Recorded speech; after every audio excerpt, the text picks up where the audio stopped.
My name is Adriane Faust. I'm working on a water vapor powered helicon thruster. So a helicon thruster is a new type of electric propulsion system. It's basically a glass tube with a copper helical antenna wrapped around the outside. The antenna is powered by a radio frequency power supply, which creates a curling electric field in the gas inside the tube, excites the free electrons to ionization energies to ignite a plasma. And then there are electromagnets around the outside of the tube that create an axial magnetic field, and that creates helicon waves, which are very efficient at making plasma, at ionizing gas. So the benefits of this system is that it doesn't have metal components stuck in the propellant that are going to corrode over time. So since glass is the only thing that comes into contact with the propellant, in theory you can run really corrosive things through it and the system will survive. Our research is actually on diagnostic techniques for analyzing the characteristics of the plasma inside the thruster where it's difficult to get access. So there are different ways that we can analyze the characteristics of a plasma. Typically what we are interested in knowing what the plasma density and the electron temperature of the plasma is.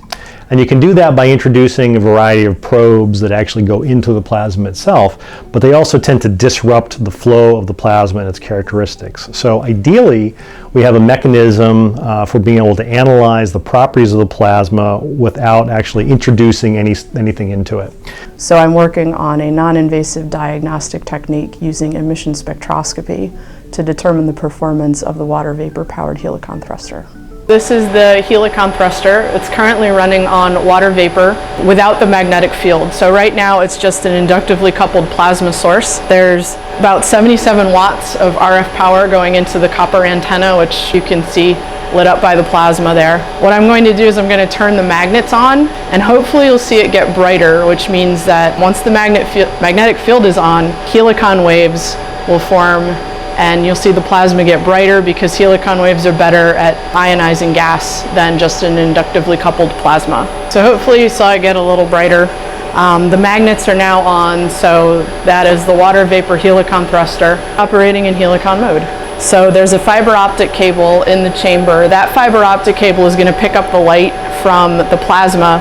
That's going to go into a spectrograph and a CCD camera and spit out emission lines to the computer. The idea is that if I add a tiny bit of a gas like helium as a seed gas to the water vapor, I can use helium lines as a marker to do analysis to back out an electron temperature and density.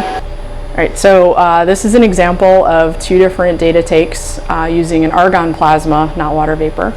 The top graph shows argon only, so all of these emission lines within the near UV spectrum are argon emission lines. The bottom plot shows the same exact testing conditions, but with about 10% helium gas added to the argon. If you take a look at the line around 388 nanometers, it exists on the bottom plot, but not on the top plot. That shows an example of helium lines showing up within the argon spectrum when you add some helium gas to the system. So I can use the ratio of two different helium lines that are visible within the argon to use a computer model to back out the electron temperature.